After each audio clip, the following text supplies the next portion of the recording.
think you're right. The Thomas says P, therefore P move is a very unplomistic move to make. It's unscholastic, as Tom said earlier too.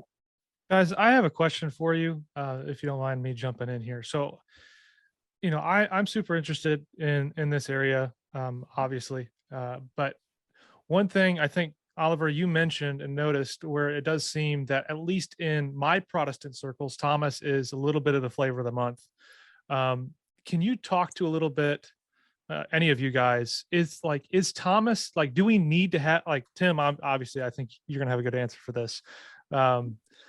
Do we need Thomas Aquinas to be within the great tradition, or can we modify him in particular ways? Are there people outside of him who are doing similar things, making different moves that we could say, yes, I think this is somebody who's within the tradition, but has some differences? I don't know who wants to take that question, but that's something that I've seen a lot. People have questions about. I have a question about it. I'm curious. So I don't know who wants to answer that. Tim, maybe Tim, you start. You're a Roman Catholic, and then Scott, you can take a stab at it. And then All Tom, right, I will answer. Everybody.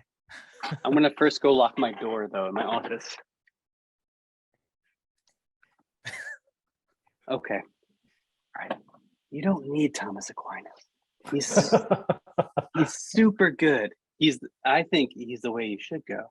But I think there's plenty of other views consistent with the orthodoxy that are worked out well. I know Tom, including concerning simplicity, Tom has worked them out in a little article, I want to say in an edited volume for the LA Theo, but I'm not sure. Different ways you can understand simplicity. My colleague, Mark Spencer, whom I could take in a fight, so I didn't lock the door for his sake. I could take him if he came in. It's all the other Thomists I'm worried about in Mass when I say you don't need Aquinas.